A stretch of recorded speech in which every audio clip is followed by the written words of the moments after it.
Hello everybody, I'm back with the second and probably the final video of the poem The Wasteland. We are studying actually the last part of the poem, which is named What the Thunder Said. So हम 367 number line से पढ़ेंगे. अभी हमने देखा था कि दो लोगों के साथ चलने वाला तीसरा कौन था, ये गैस नहीं कर पा रहा narrator. What is that sound high in the air? जो ये हवा में आवाज़ फैली हुई है, ये किसकी आवाज़ है? और याद रखना आगे जो कुछ लाइंस आ रही हैं ये हरमन हीस का एक वर्क है, ब्लिक इन्स केओस, उसका रेफरेंस है ये हरमन हीस. ओके, मैंने लिख भी दिया ताकि आप मुझे स्पेलिंग बोलनी ना पड़े. सो ये जो लाइंस हैं इनमें हरमन हीस जो है वो केओस जो चारों तरफ छा गया है पूरे वर्ल्ड में, खासकर यूरोपियन कंट्रीज़ में, उसके बारे में बात करता है ना, कि किस तरह से वर्ल्ड जो सिविलाइजेशन है it is going towards its death, आप ये बोल सकते हो. Now what is that sound high in air, murmur of maternal lamentation.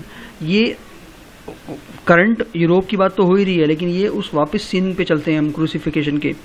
Murmur of maternal lamentation की मदरली जो दुख है उस दुख के बारे में भी यहाँ पे क्या हो रही है, बात हो रही है. बिकॉज जब जीसस क्राइस्ट को क्रूसीफाई किया गया था तब रोने वाले लोगों में एक माँ भी थी, उनकी मदर भी थी, है ना, जिसको वर्जिन मैरी भी बोलते हैं. Who are those hooded hordes swarming, और ये लोग जिन्होंने हुड पहन रखे हैं, ये स्वार्मिंग मतलब बहुत बड़ी संख्या में कौन आ रहे हैं ये, ओवर द एंडलेस प्लेन्स, और जो मैदानों से, एंडलेस मैदान मतलब जिनका कोई एंड ही नहीं है ना, हाइपरबली. स्टम्बलिंग इन क्रैकड अर्थ, और टूटी फूटी धरती पर लड़खड़ाते हुए. क्रैकड अर्थ जो है वो बैरनेस को सजेस्ट करती है. Ringed by the flat horizon only, और जो ये अर्थ है इट इज रिंग्ड मैंने surrounded by the flat horizon, मतलब ऐसा लगता है कि होराइजन तक, दूर तक, क्षितिज तक सिर्फ ये लोग जो हैं केवल यही आ रहे हैं दूर से ना. What is the city over the mountains, और ये माउंटेन्स पे कौन सी सिटी है. Cracks and reforms and bursts in the violet air.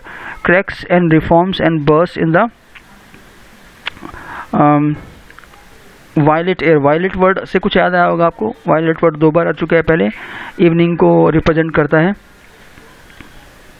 Now अब इस डस्क के टाइम पे, शाम के टाइम पे, वायलेट आर पे कुछ क्रैक्स की आवाज़ आ रही है ना, मतलब टूटने फूटने की. रिपेयर्स, रिफॉर्म का मतलब यहाँ पे रिपेयर, एंड बर्स्ट, और बर्स्ट का मतलब एक्सप्लोजन. तो मतलब ये चीज़ें जो हैं ये आगे आने वाली लाइन को एक्सप्लेन कर रही हैं. मतलब ये सिविलाइजेशंस जो हैं जो पहले टूटी है ना, क्रैक हुई, फिर वापस से बनी और फिर वापस से तबाह हो गई, है ना. फॉलिंग टावर्स, वैसे तो हिंदी करें तो टावर्स गिरते हुए, बट टावर हमेशा इस पोएम में आपने देखा होगा चर्च को रिप्रेजेंट कर रहा है, रिलीजियस होने को रिप्रेजेंट कर रहा है, उनके गिरते हुए towers. Jerusalem, Athens, Alexandria, Vienna, London, unreal, ये सारी की सारी सिटीज़ जो हैं, चाहे वो जेरूसलम हो, चाहे वो एथेंस हो, चाहे वो अलेक्जेंड्रिया हो, चाहे वो वियना हो, चाहे लंदन हो, every city has now become unreal. तो यहाँ तक की जो लाइन्स हैं ये हरमन हीस को रिप्रेजेंट करती हैं. आगे जो लाइन आएंगी जो अ वुमेन से, ये जो है जो पैराडाइस चैपल की कॉन्सेप्ट है, जो चर्च है जिसको क्रॉस करके फिशर किंग को जाना होगा जहाँ से उसको होली ग्रेल मिलेगी. बट ये चूँकि एक बड़ा टास्क है होली ग्रेल को प्राप्त करना, तो ये चर्च जो है वो पैराडाइस है, खतरनाक है ना. और वो खतरनाक जो है, उस खतरनाक के अंदर क्या क्या खतरनाक है ये हमें अभी पता लगने वाला है. A women drew her long black hair out tight, एक औरत ने अपने काले लंबे बाल जो हैं बाहर खोल लिए हैं और उनको टाइट पकड़ लिया है. ये वुमेन के हेयर हमें याद दिलाते हैं थर्ड पार्ट में जो वुमेन थी, सेकंड पार्ट में जिसने अपने बाल खोल के फ्लेम्स के सामने उनको सही कर रही थी वो. एंड फिडल्ड विस्पर म्यूजिक ऑन दो स्ट्रिंग्स, और उन बालों को ही स्ट्रिंग्स बनाकर, तार बनाकर उस पर वो क्या बना रही है, बजा रही है, म्यूजिक बजा रही है. क्या बजा रही है? म्यूजिक. बड़ा स्ट्रेंज है ये, और यही स्ट्रेंजनेस जो है वो इस पैराडाइस चैपल को पैराडाइस बनाती है, खतरनाक बनाती है। And bats with baby faces, और यहाँ पर चमगादड़े हैं जिनके फेस कैसे हैं, बेबी फेसेस, बच्चों जैसे, मतलब ह्यूमन बीइंग जैसे। इन द वॉयलेट लाइट, शाम के समय, whistled and beat their wings, और ये जो चमगादड़े हैं बच्चों के फेस वाली, ये सीटियाँ जैसे बजा रही हैं कुछ, एंड बीट देयर विंग्स, अपने पर पंखों को फड़फड़ा रही हैं। And crawled head downward down a blackened wall, एक जला हुआ कुआं है, उसमें हेड अपना सिर नीचे की तरफ करते हुए क्रॉल कर रही हैं ये चमगादड़ें। और ये ब्लैक कुआं जो है ये भी किसका प्रतीक है, ब्लैकनेस, डार्कनेस ना, अंधेरा कायम रहे, समथिंग लाइक दैट, किलविश। सो मतलब नेगेटिविटी जो है वो यहाँ पे, और फियर जो है वो यहाँ पे दिखाई दे रहा है, और डेंजर जो है वो यहाँ पे दिखाई दे रहा है। इन सब डेंजर्स को पार करके फिशर किंग को होली ग्रेल प्राप्त करनी पड़ेगी, जिससे कि ये जो बारहनेस है धरती की वो खत्म होगी, according to the myth. And upside down in air were towers, और हवा में क्या थे, टावर्स। टावर्स जो हैं वो ब्लास्ट हो चुके हैं, पहले हम पढ़ चुके हैं, मतलब चर्च के टावर्स। टोलिंग रेमिनिसेंट बेल्स, और वो ऐसी बेल्स बजा रहे हैं जो कुछ याद दिलाती हैं, दैट कैप्ट द आवर्स, जो समय बताती थी। चर्च की बेल्स जो हैं इंग्लिश कल्चर में समय बताने का काम करती हैं। And voices singing out of empty cisterns and exhausted walls, और जो आवाज़ें हैं वो आ रही हैं, कहाँ से आ रही हैं, एम्प्टी सिस्टर्न्स, पानी की टंकी जो होती है उसको अपन बोल सकते हैं क्या, सिस्टर्न। और उनसे क्या आ रही है, आवाज़ें आ रही हैं किसकी, सिंगिंग आउट ऑफ, और वो कोई बहुत खूबसूरत म्यूज़िक नहीं होगा, मैं आपको बता दूँ। एंड एग्जॉस्टेड वेल्स, और सूखे हुए कुओं से, मैंने शायद वॉल्स बोल दिया था इसको पहले। In this decayed hole among the mountains, और माउंटेन्स के अंदर एक बहुत ही डिकेड, मतलब जो पुराना हो गया है ना समय के साथ साथ, उस होल में, उस छेद में, इन द फेंट मूनलाइट, चंद्रमा की मंद मंद रोशनी में, the grass is singing, grass जो है वो गा रही है, ओवर द टम्बल्ड ग्रेव्स, कहाँ गा रही है वो, फॉलन ग्रेव्स, ऐसी ग्रेव्स जो कि गिर चुकी हैं, अबाउट द चैपल, चैपल के आसपास। There is the empty chapel, और वहाँ पे चैपल बिल्कुल खाली है। ओनली द विंड सोम, और वो घर किसका है, केवल विंड, मतलब उसमें केवल विंड ही चल रही है, हवाई चल रही है और कुछ नहीं है उसमें। इट हैज़ नो विंडोज़, कोई खिड़कियाँ नहीं है।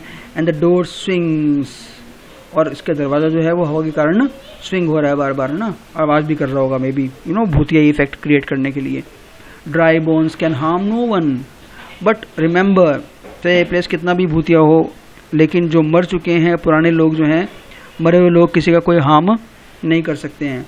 Only a Coke stood on the roof tree, पेड़ उगा हुआ है रूफ पे, उस पर एक कोक है, मुर्गा है, और वो क्या कर रहा है, वो बांग दे रहा है, कोको रिको, कोको रिको, इसको अपन कुकड़ुकू बोल सकते हैं। So it is the example of onomatopoeia.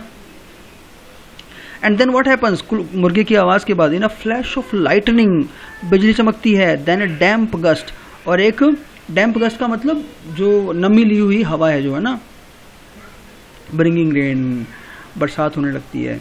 European culture की बात चल रही थी यहाँ तक, अचानक से इंडियन कल्चर की बात शुरू हो जाती है, इंडियन ज्योग्राफिकल बात शुरू हो जाती है। गंगा वॉज संकन, गंगा जो है, वैसे संकन का मतलब क्या होता है, डूबा हुआ, गंगा डूबी हुई थी, है ना, मतलब यहाँ पर क्या कह रहा है वो, अब तक गंगा जो है वो खाली थी, but now that there is some possibility of rain, so Ganga जो है वो क्या हो गई है, it is now beginning to sunk. And the limp leaves, और जो लिम्प वैसे लैंगड़े को बोलते हैं, लेकिन यहाँ पर लीव्स विदाउट वाटर, सूखी पत्तियाँ, वेटेड फॉर रेन, रेन की प्रतीक्षा कर रही थी। वाइल द ब्लैक क्लाउड्स, और काले बादल, गैदर्ड फॉर डिस्टेंट, बहुत दूर इकट्ठे हो रहे थे, ओवर हिमवंत, हिमालय के ऊपर, हिमवंत नहीं हिमालय। इंडियन कल्चर की बात पूरी पूरी यहाँ पे आ गई है। द जंगल क्राउच्ड, और जंगल भी ऐसा लगता है जैसे घुटनों के बल बैठा हुआ था। हम्प्ड इन साइलेंस, चुपचाप शांत। और यहाँ पर हम्प्ड वर्ड यूज करने का मतलब क्या है, समथिंग लाइक दैट, कि वो एक्सपेक्ट कर रहा था चुपचाप क्या, बरसात को। देन स्पोक द थंडर, और फिर थंडर बोला, तूफान बोला। ये जो रेफरेंस है वो किसकी है, बृहदरण्यक उपनिषद, बृहदरण्यक उपनिषद। इसको बोलना थोड़ा सा मुश्किल है, आप बोल सकते हैं बृहदरण्यक उपनिषद। तो ये इसमें क्या हुआ था, एक भविष्यवाणी आकाशवाणी हुई थी, इसमें 3 बार दा दा दा उच्चारण किया गया था।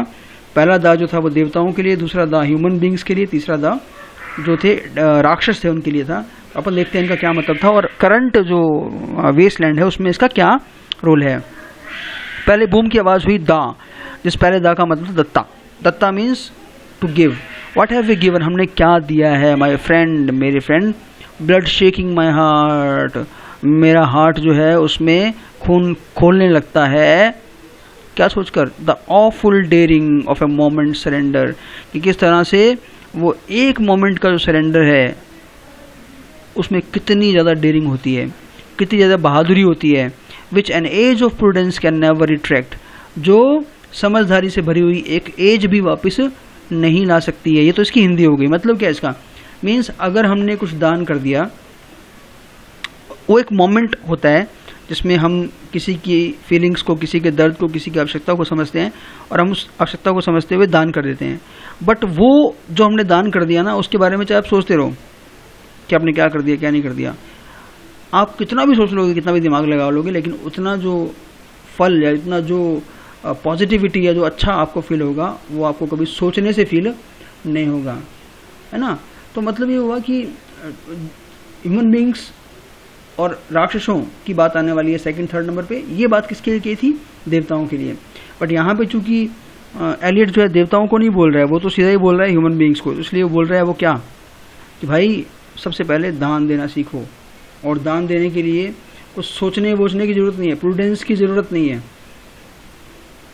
It is it takes only a moment कि आप किसी की प्रॉब्लम को, किसी की मजबूरी को समझो।